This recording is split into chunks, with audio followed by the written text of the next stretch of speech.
They still greet you with smiles when you walk into the room. They still inquire about your day, chuckling at your jokes, settling into their favorite chair with a cup of tea, just like they always have. Everything appears normal, yet something feels different. If you're not paying close attention, you might not notice until the silence becomes permanent.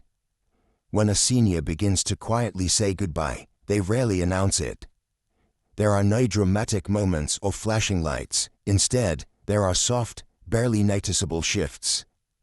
Their spirit begins to dim, much like a candle's last flicker. They might tell you they're fine, perhaps even better than usual, but there's a distant look in their eyes. If you've ever lost someone, you may recall that strange moment when you realized they were already leaving long before they were gone. In this video, I'll guide you through 5 subtle behaviors that may indicate a loved one is entering their final chapter. This isn't meant to frighten you, but to prepare you, as I don't want you to miss your last opportunity to express what needs to be said.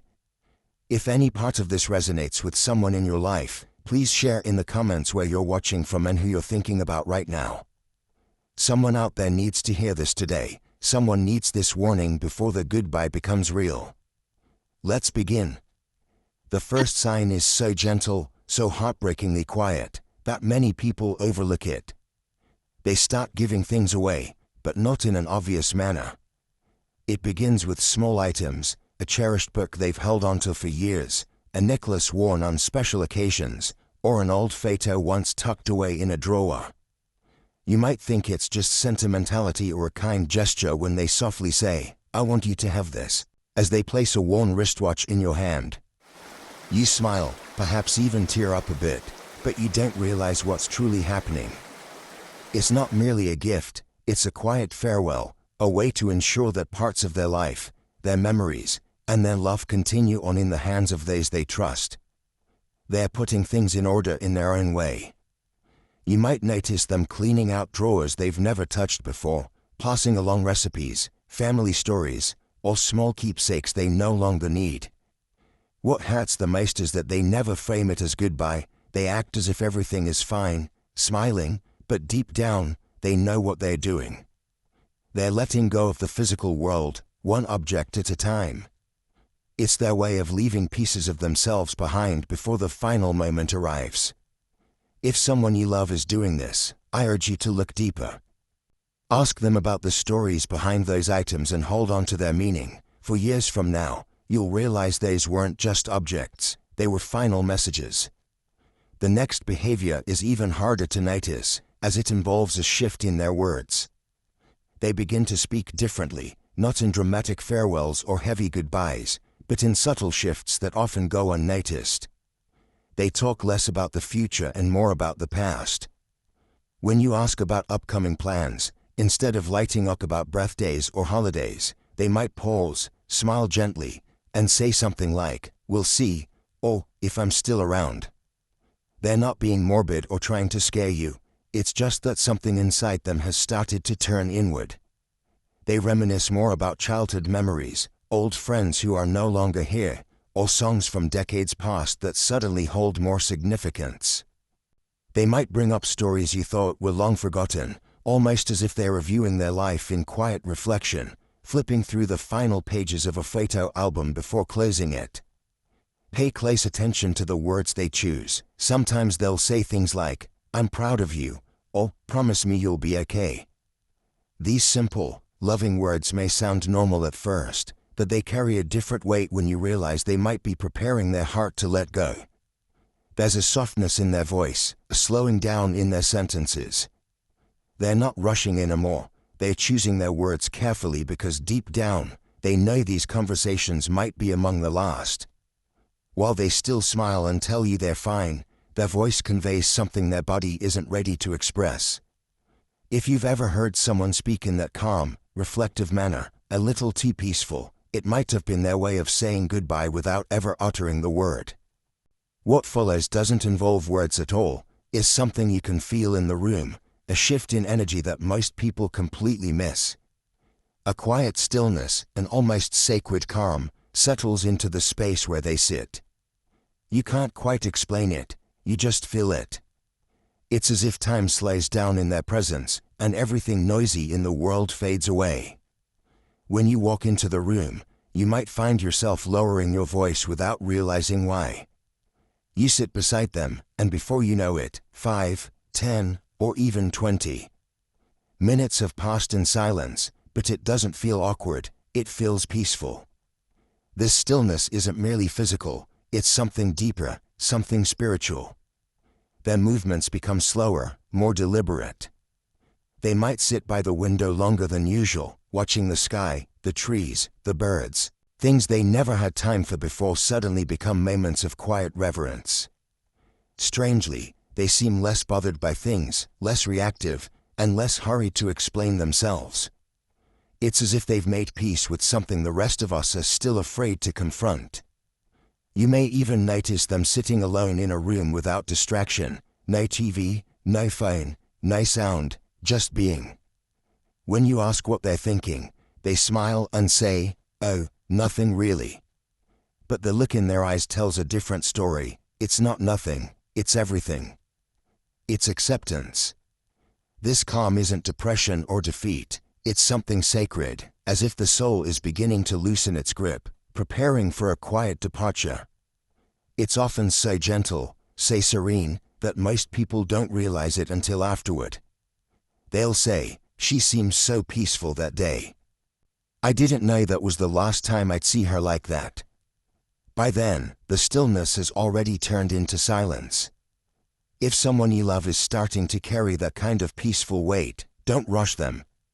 Sit with them, match their quiet, because that stillness might be one of the last gifts they're offering. The next sign is painful in a different way. It's not about what they say or do, but about who they begin to drift away from. They start to pull away from the people they love most, not out of anger or coldness, but out of something far more difficult to face, quiet surrender. You might notice them skipping phone calls they used to answer immediately. They may cancel plans without a clear reason, saying they're tired or that it's just not a good day. But deep down, something else is happening. They're retreating, not because they don't love you, but because a part of them is already beginning to say goodbye. It's as if they're trying to soften the blow for both you and themselves. Less time together now means it won't hurt as much when the time comes.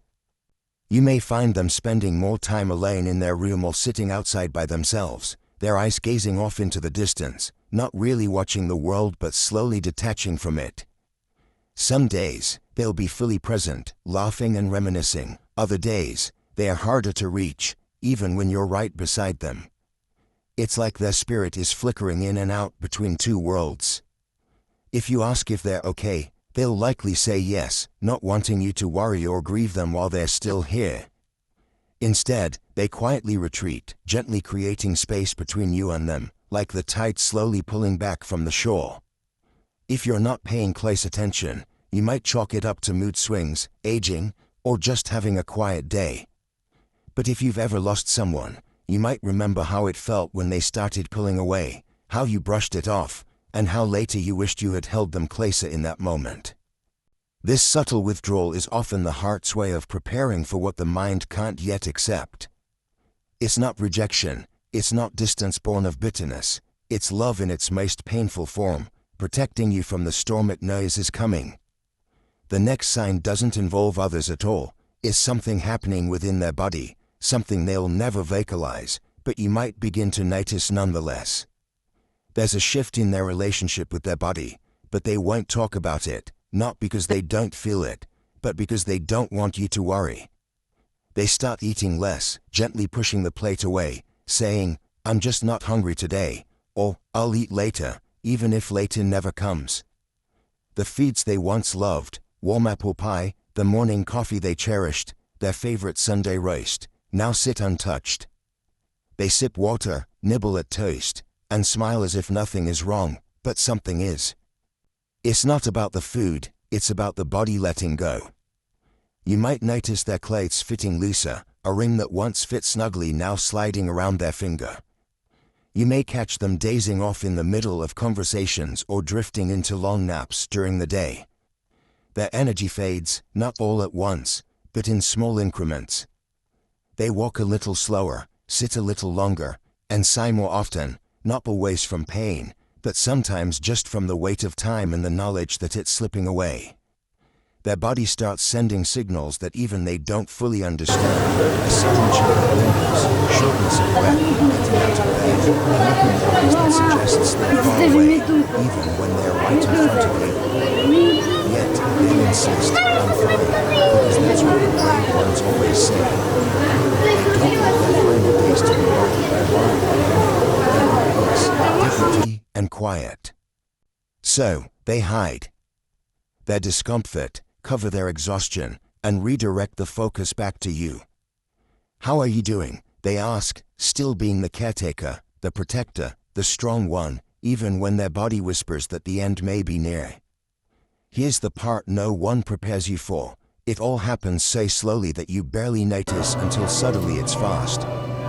One day, they're sitting with you, sharing memories. The next, they're too tired to get out of bed. The shift from not hungry to not speaking happens like the sun setting behind clouds. You think you have more light, but suddenly it's dark. That's why these quiet physical signs matter. They are the body's way of expressing what the heart refuses to admit, and often, they are the last warnings we'll ever receive. If someone you love is starting to eat less, sleep more, and withdraw from even the smallest physical routines, they're not being lazy, and they're not just tired. Something deeper may be unfolding. Sit with them, feed them love, if not food. Hold their hand, even when they say they don't need anything, because in these final moments, your presence becomes more nourishing than any meal. Your voice becomes the last sound they'll remember, and when they finally close their eyes for the last time, you'll know you didn't miss the signs. You honored them, you stayed, you saw them, and sometimes, that's all they were hoping for in the end. If this message resonated with you, if you saw someone you love in these quiet signs, or if you've already said goodbye to someone who showed them, please take a moment to share their name in the comments. Honor them, remember them, and let their story live on here, even if just in a few words. If this video helped you gain clarity, if it made you pause and reflect, please share it with someone who might need it too.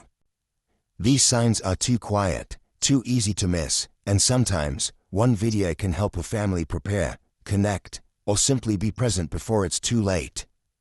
We're building a community here, a place for grace, remembrance, and love. So, let us know where you're watching from, subscribe if this helped you, and remember that you're not alone. Wherever you are, whatever you're feeling, someone else understands. We see you, we're with you, and for those we've lost, we will never forget.